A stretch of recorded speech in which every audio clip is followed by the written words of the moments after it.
What is up, everybody? Welcome back to the podcast. It's been a little bit. At this point, it's been a week and a half or so. I've been very busy with holiday stuff that's coming out, holiday things that have been happening and whatnot.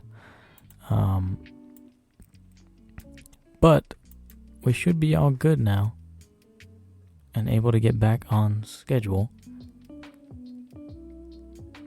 My little audio thing saying that there's some sort of background noise coming in. I've been trying to figure out what it is, but I can't. But it's quiet enough to where I don't think you can hear it over me or the music, so it should be fine. But anyway, I got a new microphone. I'm testing it out. It should sound a lot better, a little bit clearer. I don't have to talk as loud to be over the music. I am going to be adjusting the volume of the music here and there based on how I think if it's too loud or too quiet, and then I'll be able to perfect it from here and see which is best and whatnot. And I'm trying something different with the music as well, which hopefully will make this process a lot easier and a lot less painful.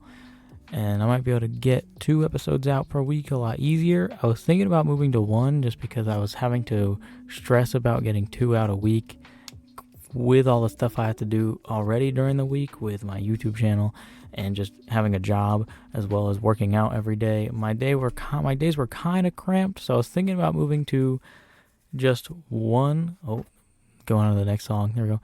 I was thinking about just moving to just 1 podcast episode a day, but I'm not too sure if I want to do that. The volume's going to be fluctuating here. I'm messing with the volumes here. I want to make sure you can hear me over the music, otherwise that would be really annoying. But I want to see how I can do the timing here and stuff, and make sure that I still have time during the day to enjoy, or during the week to enjoy my week and do stuff that I want to do while relaxing, as well as getting to work on the podcast and whatnot. So I'm still going to try to keep it to 2 episodes a week, but if every now and then there's only 1 a week, I hope you guys understand. I just have a lot of stuff going on, a lot of things I have to do. But anyway, today's episode is going to be about Ford, because I think Ford's a pretty monumental thing in the car automotive industry. And eventually I'm going to get through like every brand, but for now we're going to start, well, I guess not start, we already started, but we're going to go with Ford and see how Ford goes. Before we get started, I just want to appreciate you all for your support, even though I've been on a short little hiatus, kind of stopped for a little bit there. It stopped with this, it stopped with the YouTube content. It was Christmas weekend.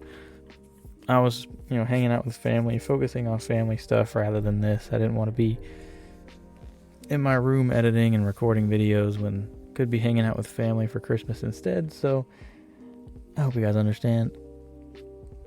I know I'm not like a big enough podcast or even creator yet online to where not uploading once on the normal schedule will like cause any issues. Nobody's going to question it or even really think about it, because I don't have that many like 100% supporters. There aren't people that are like waiting on me to upload on my normal schedule. So, but hey, you got to start somewhere, and this is where I'm starting, and my setup's getting a lot better. I have a nice new microphone that will hopefully up the audio quality, and I don't have to be yelling. Like, I'm talking a little bit quieter than I normally would talk when I used to do it. But of course, if I talk loud, it's going to be pretty loud, so I don't have to, I'm going to try to talk a little bit quieter. It should also make it easier for me to talk for an hour if I'm not like screaming or yelling or having to talk a bit louder than I'm comfortable with on average. But I hope you had a great Christmas. We got New Year's coming up as well. That's exciting. Next year is a leap year, so hey, look at that, 365 days. That's pretty crazy, or 366 days. I was thinking, ignore that. I got the number messed up. Don't worry about it. 366 days in 2024, which let's hope it's a good year since we have a whole extra day to get through. I'd say things are starting to get back to normal. I mean, I know there's like war, like bombings and stuff happening, which is not good. And I haven't really looked much into it yet. I know about the whole Israel and Gaza thing. I haven't really looked into it, so I don't know much information on it, and I don't want to get too deep into it, because this isn't really a political or anything like that kind of podcast. So I know saying that things are starting to get back to normal is kind of a first world thing to say, but in terms of me, compared to like 2020 or 2021, this year, at least the ending of this year, has seemed like it's starting to get back to normal, kind of like it was in like 2018, 2019, before COVID-19 happened. So that's good. I'm hoping 2024 is just as chill and can stay kind of chill and not get crazy, because I'd like to just kind of hang out and not have a virus come by or anything like that. But, you never know. But yeah, without further ado, let's go ahead and get started. It's nice to be back. It is nice to be back. And with this new setup I have, and how everything here is working, I think I should be able to have guests on the show now. Because everything is only on the computer. I'm no longer having to use audio from my phone and mix the file onto the video. It is now all in one, meaning I should be able to have guests. If I connect them through, let's say, a Discord call, I should be able to take the audio from the Discord call and put it into this. And then the video can still be there. Or what I could do is have us have webcams with whoever the guest is, and we can have like a talk show kind of vibe to it for a guest episode. So now that that's working out, that might be something that comes in the near future. Oh, there's an advertisement playing. Oh wow, that's kind of embarrassing. Hold on, let's mute that advertisement so you don't have to listen to that. I forgot that the app version of Spotify on the computer still gives you ads, even though I don't get any on my phone. But that's a little embarrassing. It's only a 30-second ad. There's probably a few. We'll just skip it. It's fine. You won't have any music for a little bit there, but you can. My voice is music on its own, right, guys? Right? Hey, look, here's an ad for the Charlotte Airport. At least that's what it says. It says CLT Airport, which I'm assuming is the Charlotte Airport. Hey, isn't this a fun new little segment? It's called "Let Me Play Advertisements That I'm Not Getting Paid For." Just kidding. We're not going to do that. Hopefully, it's still playing. Hold on, I missed the mute button. There we go. Hopefully someday I'd like to get a sponsorship. I wanted to ask eBay Motors for a sponsorship, but I don't think I'm a big enough channel for that yet. Hopefully soon we can get there. And eBay Motors, if you're listening, if you want to sponsor this automotive podcast, that'd be pretty sweet. I'd appreciate you guys a lot. If there are times where I'm talking over advertisements, I apologize. I don't constantly have the advertisements up on my screen, so I might miss when there's an advertisement playing. If that's the case, I very much apologize. I can try turning... Okay, I can just turn that. I should be able to maybe hear it in the background. We're back to music. All right. Well, we're almost 10 minutes into this, and I haven't said a single thing about Ford other than the fact that that's what today's episode is about. But hey, that's what's fun about this podcast. You're not necessarily only listening for the cars. You're also here because of me. At least I hope so, because I'm kind of a weird person and do and say weird things from time to time, which is probably evident by now if you listen to even just this far into just this single episode. So, but hey, I appreciate you. I appreciate you being here. Yeah, it's cool. It's cool how easy it is to have a place on the internet nowadays, because it used to be kind of hard. Before, you had to be like crazy in order to get and do this kind of stuff, but this is pretty cool. Anyway, let's go ahead and get started. There's a lot of information here on Ford. I won't be able to get through all of it. If you want me to do a second episode on Ford, I can. It'll just depend on what you guys think. I'll probably put a poll down underneath this podcast on your phone, if you're listening on your phone. If you're listening on Spotify, Amazon Music, I don't think has this.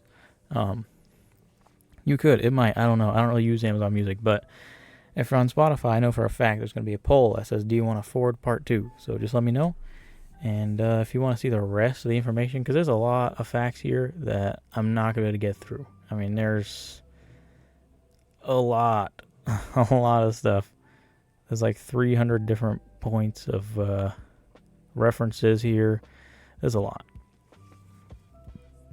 But we're not even going to get to any of them if I don't start actually talking at some point, which I should probably start doing now that we're 10 minutes in. Anyway, okay.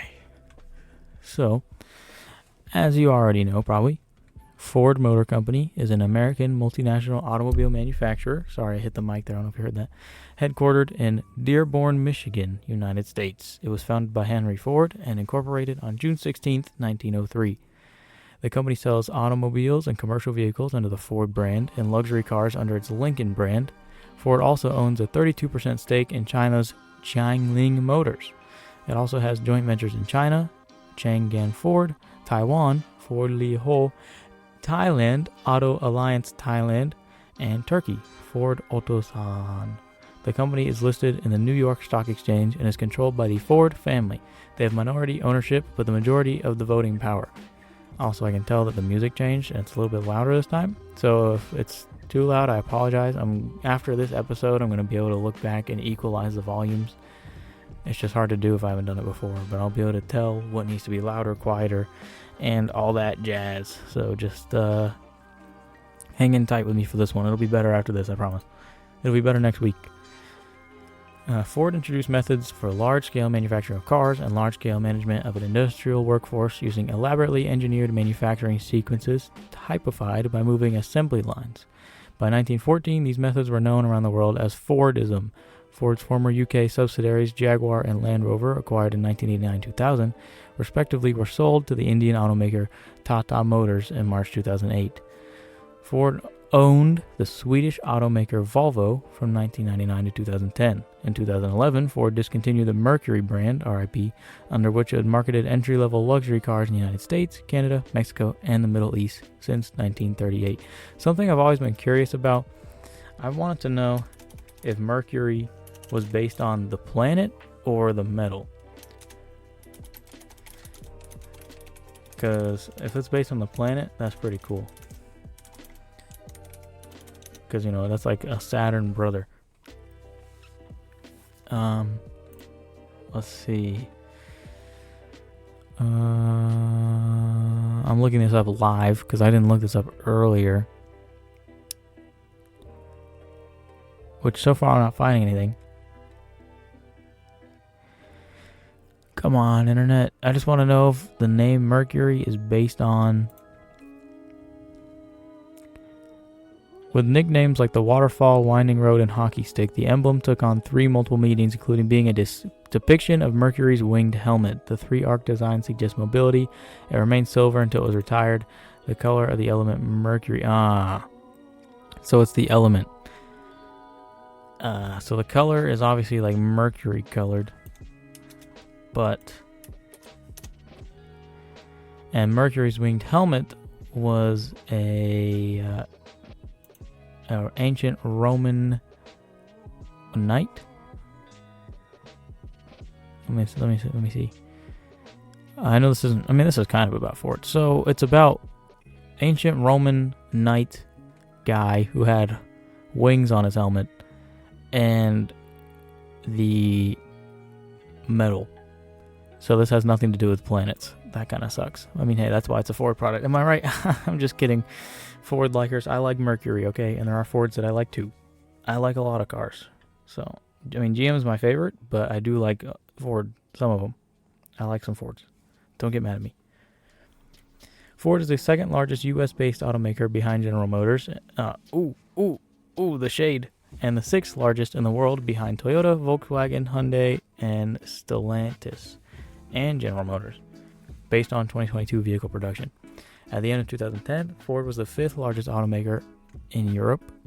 The company went public in 1956, but the Ford family, through special Class B shares, still retained 40% of the voting rights. During the financial crisis of 2007 to 2008, the company struggled financially, but did not have to to be rescued by the federal government, unlike the other two major U.S. automakers. Ooh, okay, throw shade right back. I get it. Ford Motors has since returned to profitability and was the 11th ranked overall American-based company in the 2018 Fortune 500 list, based on global revenues in 2017 of $156.7 billion.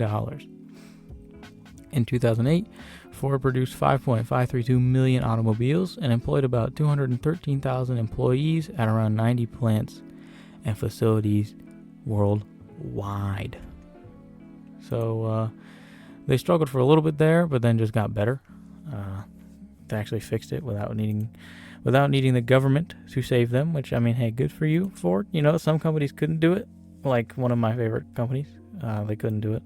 I'm going to turn the music down a little bit. If the audio changes, you're not going crazy. I'm making it a little bit quieter because I feel like it's too loud. So I turned it down a little bit. But anyway, yeah, good job, Ford. They got themselves out of the hole on their own. The Henry Ford Company was Henry Ford's first attempt at a car manufacturing company. It was established on November 3rd, 1901. This became the Cadillac Motor Company on August 22nd, 1902, after Ford left with rights to his name. The Ford Motor Company was launched in a converted factory in 1903 with $28,000, which is equivalent to $912,000 in cash from 12 investors, most notably John and Horace Dodge, Dodge, who would later fund. Wow. I had a long day. I'm so very sorry. Their own car company. The first president was not Ford, but local banker John S. Gray, who was chosen in order to assuage investors' fears that Ford would leave the new company the way he had left its predecessor. During its early years, the company produced just a few cars a day at its factory in Mack Avenue, and later at its factory on Piquette Avenue in Detroit, Michigan. Groups of 2 or 3 men worked on each car, assembling it from parts made mostly by supplier companies contracting for Ford. Within a decade, the company led the world in the expansion and refinement of the assembly line concept. Ford soon brought much of the part production in-house. Henry Ford was 39 years old when he founded the Ford Motor Company, which would go on to become one of the world's largest and most profitable companies. It has been in continuous family control for over 100 years and is one of the largest family-controlled companies in the world. The first gasoline-powered automobile had been created in 1885 by the German inventor Carl Benz, which we all know. More efficient production methods were needed to make automobiles affordable for middle-class people, to which Ford continued by, for instance, introducing the first moving assembly line in 1913 at the Ford factory in Highland Park. Between 1903 and 1908, Ford produced the models A, B, C, F, K, N, R, and S. Hundreds or a few thousands of most of these were sold per year. In 1908, Ford introduced mass-produced Model T, which totaled millions sold over nearly 20 years. In 1927, Ford replaced the T with the Model A, the first car with safety glass in the windshield. Ford launched the first low-priced car with a V8 engine in 1932. So let's go ahead. I'm sure everybody here has seen a Model T before. But what we're going to do is throw up a picture for those of you that have not. There it is. I'm going to make sure it's even on the screen so it doesn't look like a doo-doo. Ford Model T right there. As you know, if you didn't notice what it looked like, you definitely have seen it before. Just think of Lizzie from Cars. She's a model... I think she's a Model T. She's definitely not a Model A. I'm pretty sure she's a Model T. Because Model A's are a little bit more rounded. I actually saw Model A in person not too long ago. For my job, I go into neighborhoods with a giant jet truck, as some of you know, based on the last episode. That was like over a week ago. It was a while ago. And one of the houses that we were working in front of had a Model A Ford that they were working on in their driveway. And it looked really cool. It looked to be in really good shape. And it looked all original. They were like deep cleaning it and everything. It was really, really nice. But yeah, they got the Model A, Model T. Let's get the original Ford Model A. This is the original 1903 Ford Model A. Now that doesn't look anything probably like what you're used to seeing at all. I mean, look at the steering wheel mounted horn right there. That's pretty, like that's exactly what that sounds like. I bet. That's definitely not an Awuga horn. Those didn't come until motorized horns exist, and that's definitely not motorized. So, and the completely white tires, although I don't know if those are original. Those might be just to preserve the rim or the wheel, because it's most likely made out of wood. There's an advertisement. Hold on, we're going to go ahead and mute this, and I'm going to pause the recording, and I'll be right back once the ads are done. Okay, we're back. Not going to lie, I'm not too sure how long exactly that ad was playing, because that ad was kind of short. So if I was talking through ads previously, I apologize, but we are back now. Thanks to Spotify. Even though I have... maybe I should... Maybe I should listen to it through a different way. Because on my phone, I don't get any ads or anything. But I guess on the computer, it's different. I also own a Samsung, so I don't actually... Spotify... Actually, no, I'm not going to say it. I'm not going to say it. I'm not going to say it because I'm literally saying on Spotify that Basically, I don't pay for Spotify Premium because with an Android, you can download it and get Spotify Premium without having to pay for it. Don't tell Spotify that I said that, because they'll probably kick me off the platform. But on the computer, I guess it doesn't work. So, anyway. We're going to go back to Ford here. But yeah, that doesn't look anything like any of the Fords you think of when you think of like an original Ford. That's the Model A. Right there. In an attempt to compete with General Motors' mid-priced Pontiac, Oldsmobile, and Buick, Ford created the Mercury in 1939 as a higher-priced companion car to Ford. Henry Ford purchased the Lincoln Motor Company in 1922 in order to compete with such brands as Cadillac and Packard for the luxury segment of the automobile market. In 1929, Ford was contracted by the government of the Soviet Union to set up the Gorky automobile plant in Russia, initially producing Ford Model A and Double A's, thereby playing an important role in the industrialization of that country. During World War II, the United States Department of War picked Ford to mass-produce the consolidated B-24 Liberator bomber at its Willow Run assembly plant. Ford Work and Ford SAF, which are subsidiaries in Germany and France, produced military vehicles and other equipment for Nazi Germany's war effort. Some of Ford's operations in Germany at the time were run using forced labor.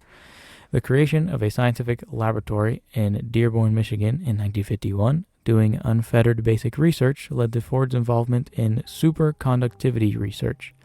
In 1964, Ford Research Labs made a key breakthrough with the invention of a superconducting quantum interference device, or SQUID. The SQUID is a very sensitive magnetometer used to measure extremely weak magnetic fields based on superconducting loops containing Josephson junctions. Whatever Josephson junctions are, I'm not a technician. I mean, I'm technically a technician. I'm not a electrician or any sorts of things like that. So I honestly don't know. I'm sure my dad probably knows because he listens to these, and he probably does because he was an electrician for a while. But hey, if he doesn't, nothing wrong with that. Ford offered the Lifeguard safety package from 1956, which included such innovations as a standard deep dish steering wheel, optional front and, for the first time, in-car rear seatbelts, and an optional padded dash. So that was the first time you could get seatbelts in the rear, was 1956, the Lifeguard safety package. Ford introduced child-proof door locks in its products in 1957, and in the same year offered the first retractable hardtop on mass-produced six-seater car, the first convertible ever, which is actually the picture we were looking at earlier, if you remember it. Actually, I want to show you, I talked a little bit earlier about Ford mass-produced the consolidated B-24 Liberator. I'm going to go ahead and pull up a picture of what that looked like, because it probably sounded cool, and I'm sure some of you guys want to see it. So there's the plant. There's them producing them. Look at all the one. Either those planes are like kind of medium sized, or this is a humongous building, because planes are big. I don't know if you know that, but planes are pretty large. You probably knew that already, but figured I'd say it anyway. Planes are pretty large, so that building has to be really wide, or they're not. I mean, I know some fighter planes were kind of small, but these look like big planes. Like, these don't look like those little fighter planes. Look at that wingspan. It's very wide. I mean, I guess there's a human for comparison right here. Let's zoom in on them. Yeah, there's some humans. So yeah, this is just a ginormous building. Okay, cool. Good to know. Glad we could have figured that out, team. Thank you for your help, guys. I don't mean that in a sarcastic way, by the way. You know, I just wanna act like you're here.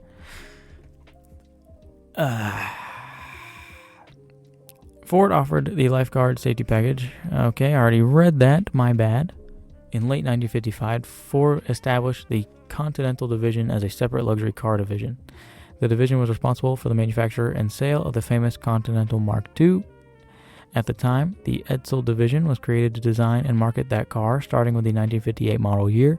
Due to limited sales of the Continental and Edster disaster, Ford merged Mercury, Edsel, and Lincoln into MEL, which reverted the Lincoln Mercury after Edsel's November 1959 demise. So let's get a picture of the Continental 1956 Continental Mark II.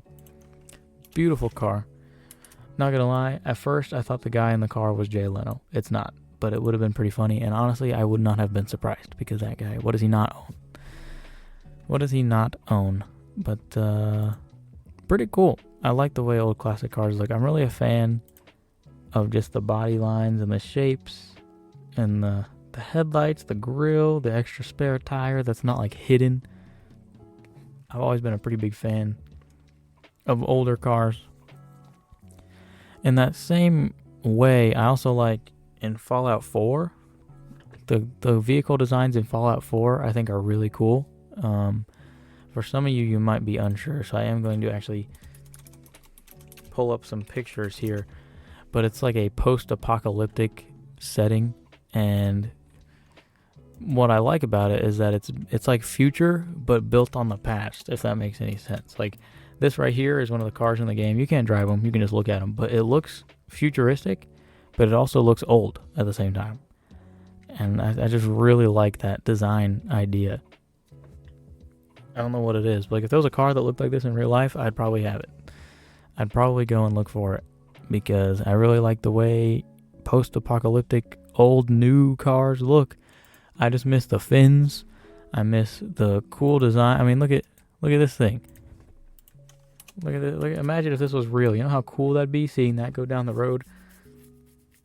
Look at those mirrors, the way the mirrors hang out. That's such a cool looking thing. And it's post-apocalyptic, so it's like futuristic, but also from the past, which I don't really know exactly how that works, but it's really cool, and I really like it. Just wanted to throw that in there, because this kind of reminded me of that. Sorry about that. Just got back from the gym not too long ago, so I'm a little worn out, a little tired. I also had to work late at work today. So I'm running a little behind schedule today, but we're still getting it done, because that's what we're here to do.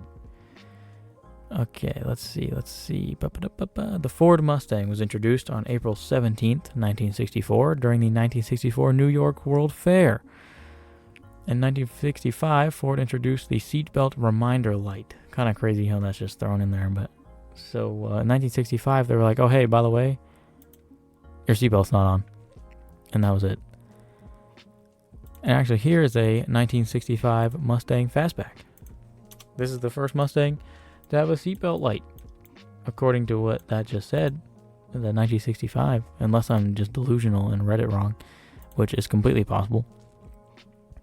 Nope, it's right. 1965, Ford introduced the seatbelt reminder light. So this car was the first Ford to have the seatbelt reminder light. Pretty cool looking car. I mean, like that, classic Mustangs, you can't go wrong with a classic Mustang.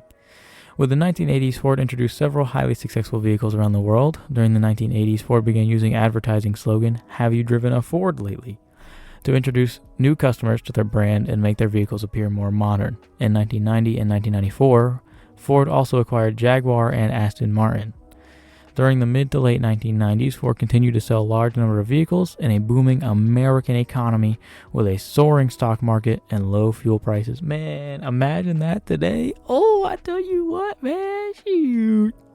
Shoot, brother. Give me those low gas prices. Tell you what, I need those back, brother. I wish.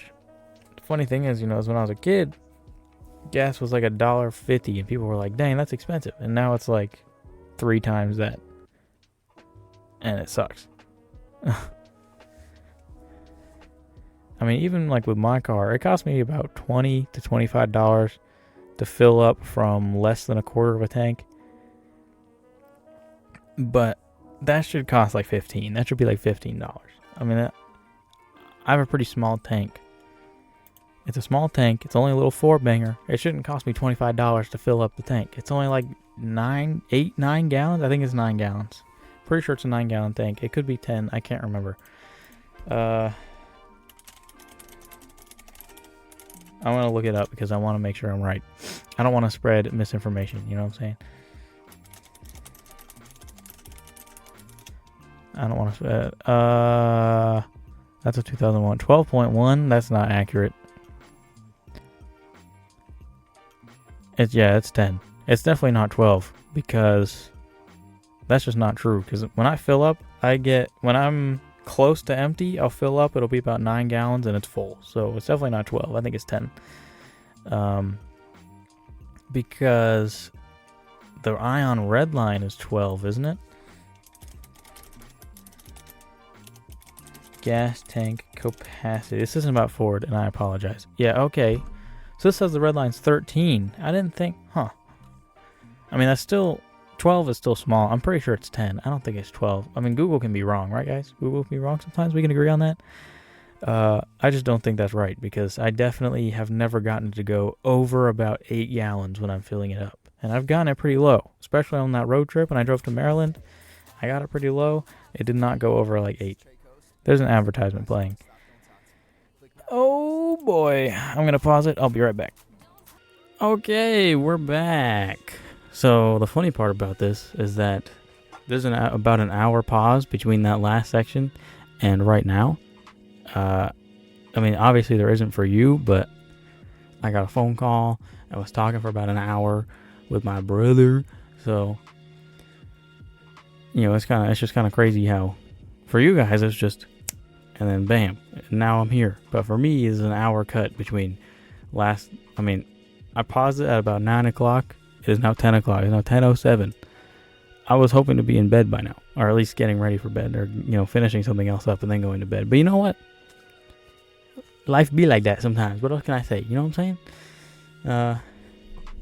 So we'll just get back into it. I don't exactly remember, the flow I was going on. I know that I paused because there was an ad. And during that pause is when my brother called me and we were talking about stuff. So we were just talking about Christmas stuff that happened this weekend and thinks he forgot something. And then we let him know, or he thinks I forgot something.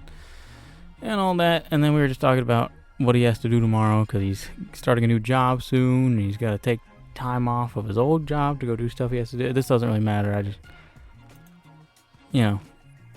crazy stuff that just happens in life that sometimes will interrupt things you're doing in your other life. And you know what? That was a pleasant interruption, if I must say. I always like talking to my brother. He's cool. So, but we're about halfway through this. We're talking about Mustangs, if I remember correctly, which of course I do. It was only an hour. It wasn't like 3 days. Oh, let me breathe for a second. Take a breather with me, huh? Breathe in. And breathe out. Okay, let's reset here. So, I believe I was right here.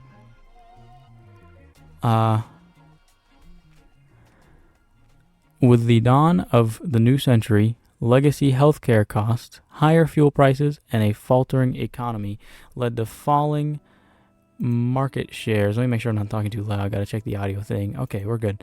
Led to falling market shares, declining sales, and diminished profit margins. Most of the corporate profits came from financing consumer automobile loans through Ford Motor Credit Company.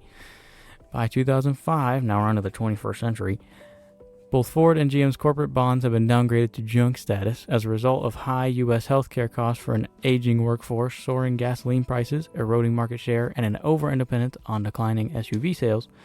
Profit margins decreased on large vehicles due to the increased incentives, which are in the form of low rebates or low interest financing, to offset declining demand. In the later half of 2005, Chairman Bill Ford asked newly appointed Ford America's Division President Mark Fields to develop a plan to return the company to profitable. Fields previewed the plan. Fields previewed the plan, named The Way Forward, at the board meeting of the company on December 7, 2005, and was unveiled to the public on January 23, 2006. The Way Forward included resizing the company to match market realities, dropping some unprofitable and inefficient models, consolidating product lines, closing 14 factories, and cutting 30,000 people out of their job.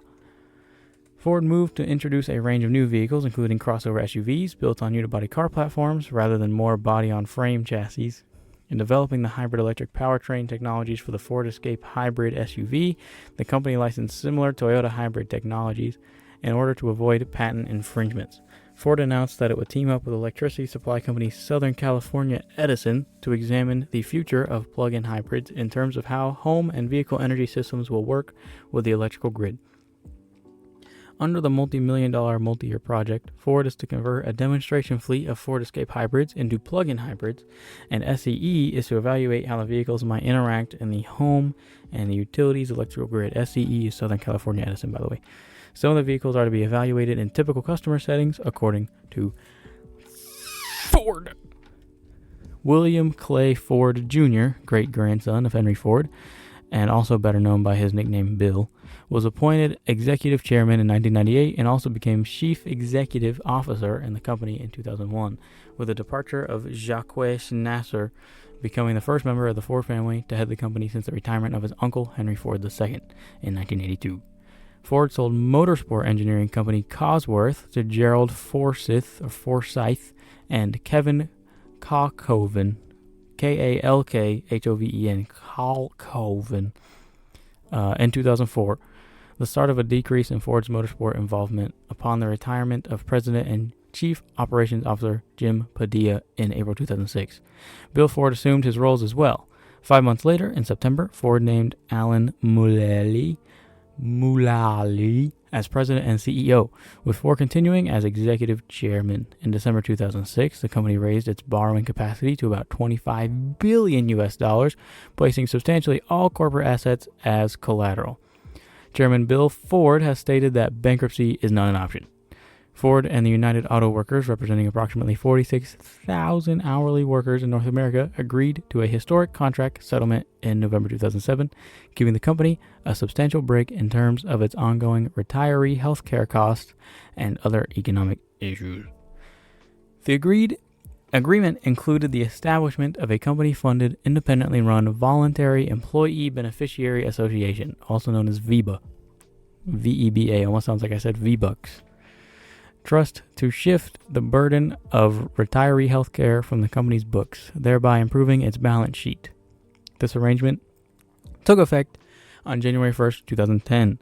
As a sign of its currently strong cash position, Ford contributed its entire liability, estimated at about $5.5 billion, but that was back in 2009, so it's probably a lot more than that now, to the VEBA in cash and prepaid $500 million of its future liabilities to the fund. The agreement also gave hourly workers the job security they were seeking by having the company commit to substantial investments in most of its factories.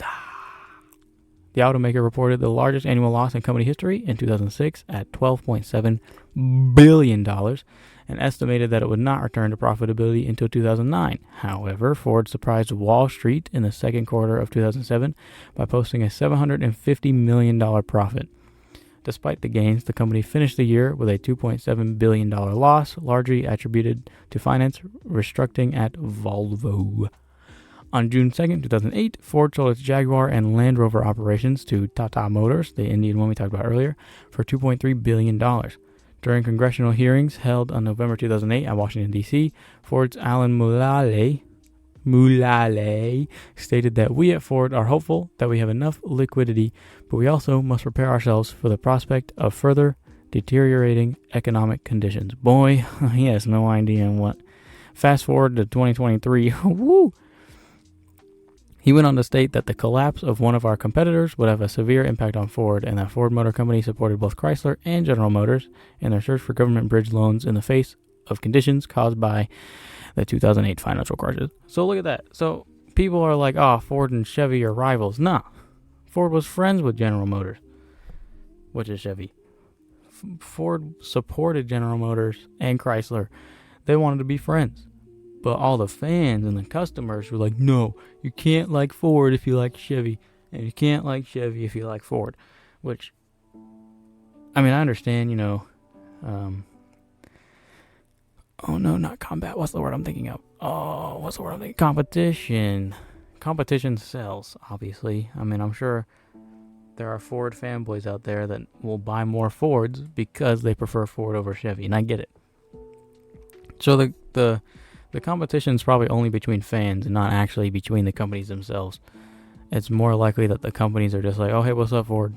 And Chevy's like, oh, no. Or Chevy's like, hey, what's up, Ford? And Ford's like, oh, not much. How about you? And then they go, like, eat a steak or something and have, they dap each other up, buy each other a drink at the pub, at the bar, hang out. Mr. Henry Ford and that French guy, whatever his first name is, Chevrolet, I can't remember. I know that's just Chevy. That's not all of General Motors, but usually it's Ford and Chevy, not Ford and GM, because they usually it's more brought down to just Ford and Chevy. But I mean, you never know. I mean, I'm sure there are people that are like, nah, Chrysler, you can't like Ford if you like Chrysler, which I don't think anybody's ever said that. But I mean, hey, Mopar. Okay. Together, three companies presented action plans for the sustainability of the industry. Mulally stated that in addition to our plan, we are also here today to request support for the industry. In the near term, Ford does not require access to a government bridge loan. However, we request a credit line of $9 billion as a critical backstop or safeguard against worsening conditions as we drive transformational change in our company. GM and Chrysler received government loans and financing through TARP legislation funding provisions, which TARP is the Troubled Asset Relief Program. You know what's kind of crazy? These companies are throwing around billions upon billions of dollars like it's nothing. Like they will lose a few $100 million in a year, and some of them aren't even affected by that. And what's insane to me about that is the fact that there are people working on minimum wage that can barely afford to eat a meal every week. But yet these companies are throwing around hundreds of millions of dollars. Like, that's just so crazy to me. That's something, I don't really know how to explain it. It's just, the concept of money is insane. And there's a saying, I can't remember how it goes, but it's a really good saying. I actually want to find it, but it's a quote that basically talks about, that's an advertisement.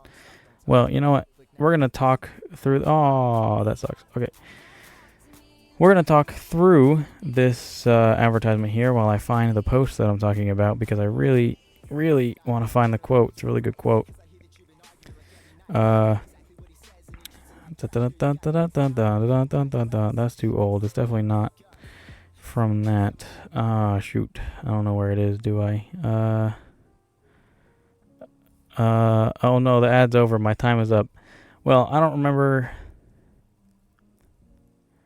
what the quote was, but basically it talked about how the concept of money is a scam built on those who have it versus those who don't. So basically, people who have a lot of money, people who don't have a lot of money, seeing people who do have a lot of money makes people want more money. And I really wish I could find the quote, because I know I'm not saying it right, and it's a really good quote, but I think I deleted it or I changed it. Yeah, I definitely changed it. Dang it! Dang it, dang it, dang it, dang it, dang it, dang it. It was an Instagram caption I had, but I got rid of it because I think there was like some sort of problem with it. Not with the caption, but because of the situation it was in when I posted the caption. I was trying to it just wasn't a great situation. Also, real quick, I just want to mention how much more professional it feels having a microphone. Just having this microphone makes this so much more enjoyable, and I'm not too sure exactly why, but I'm having a lot of fun right now just talking into the mic. If I'm loud, I'm sorry. I moved closer to the microphone because it felt cool. I apologize. I gotta remember the sensitivity is up pretty high. So, but anyway, I can't find the quote, but I just want to point that out. The way money is perceived by companies compared to just human beings making average wage is kind of insane. The difference in the amount of money being thrown around. I mean, I'm just going to say this because my ADHD is taking off here, but the amount of money that a company will spend in just a split second without even having to think about it could be more than your average person could make in their entire lifetime. That's just shocking to me. Money is so crazy. It's so weird how money works. And I think that one of the only real true goals I have in life is financial freedom. I want to be able to just be like, oh, hey, Mom, here's that car you always wanted. Oh, hey, Dad, here's your favorite truck that you talked about you wanted for years. Here it is. Hey, you struggling on house payments? Well, here's the next 20 years of house payments. I paid them all for you. I want to do that. Or just go to a grocery store and be like, find somebody who seems like they're struggling, or find somebody with kids and be like, whatever you need for the next few months worth of food, go put it in this cart and I'll pay for it. That's what I want to do. That's my goals in life. If I die on this planet before I'm able to do that for at least one person, then I did not succeed in life. And I did not achieve my goals. As much as my goals on paper are building crazy cars that uplift the car community, which is definitely a goal. I mean, the chalkboard car I don't have much left to do with that. I mean, I have suspension. I bought coilovers for it that I haven't put on yet because it's been cold outside because it's winter. And by the time I get back from the gym after work, it's 6:30 at night and it's dark. So I have to wait till springtime probably for that. But I mean, that car is almost picture perfect. And I know I hate to ramble, but that's kind of the point of a podcast, so I'm going to do it anyway. I know with cars, especially for somebody who's into building cars like me, or probably you who's listening to this, you're never truly done with a car. You're never truly done with a car. No matter how much money, how much work you put into it, you're never truly done. There's always more in your head you can put into the car or think about doing to the car. There's never an end. I really like where the chalkboard car is right now. I mean, it's like my main image is that car. I'm only here where I am now because of that car. Let me put a picture of it back up for you so you can see. I'm only here where I am now because of this car right here. The amount of smiles and the community I've brought together with this car, I've achieved more than I ever thought I could.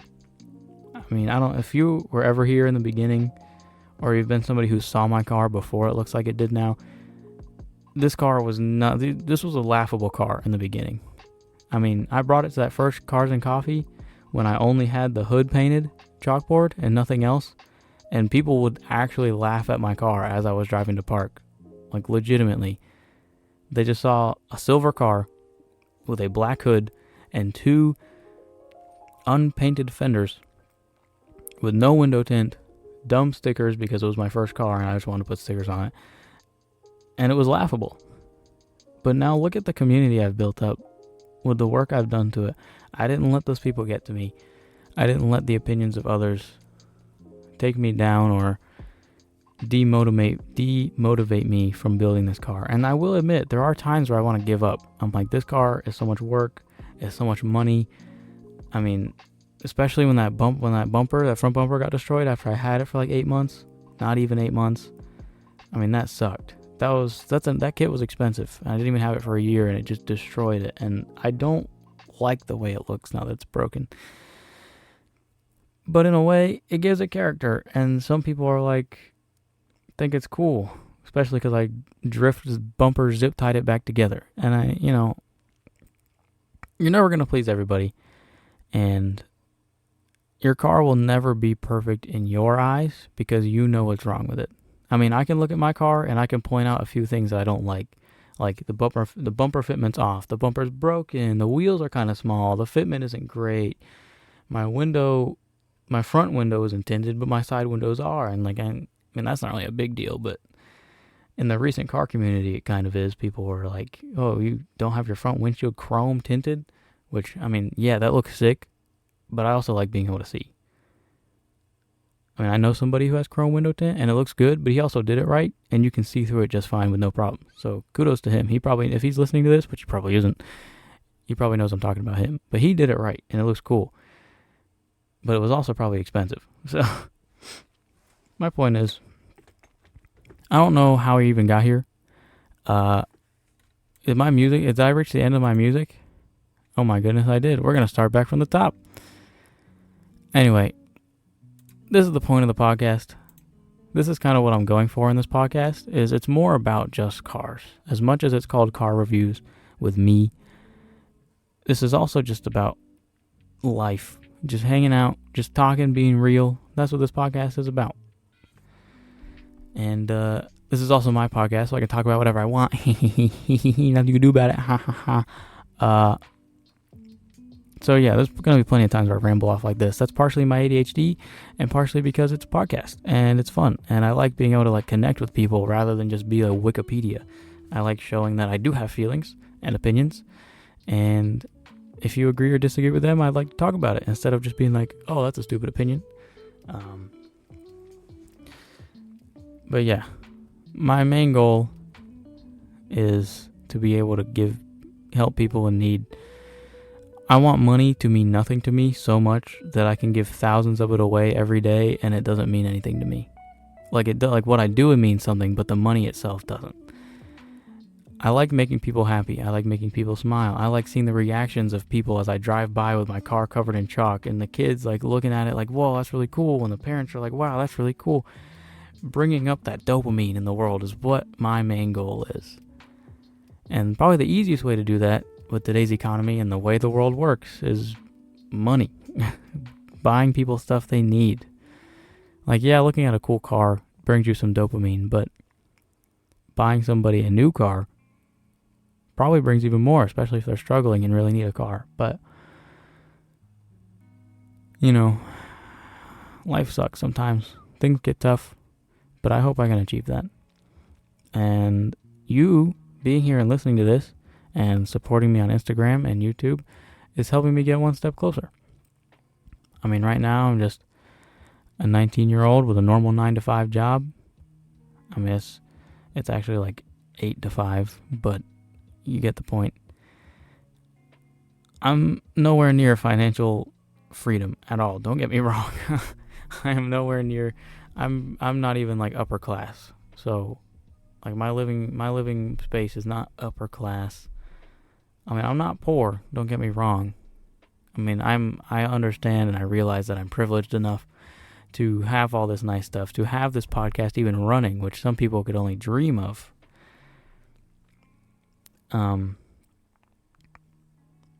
But I don't know. Let's talk some more about Ford. Does that sound good? I don't want to annoy the people that are actually here for car facts. So let's talk about Ford. On December 19th, the cost of credit default swaps to insure the debt of Ford was 68% of the sum insured for 5 years. In addition to annual payments of 5%, that meant $6.8 million paid upfront to insure $10 million in debt, in addition to payments of $500,000 per year.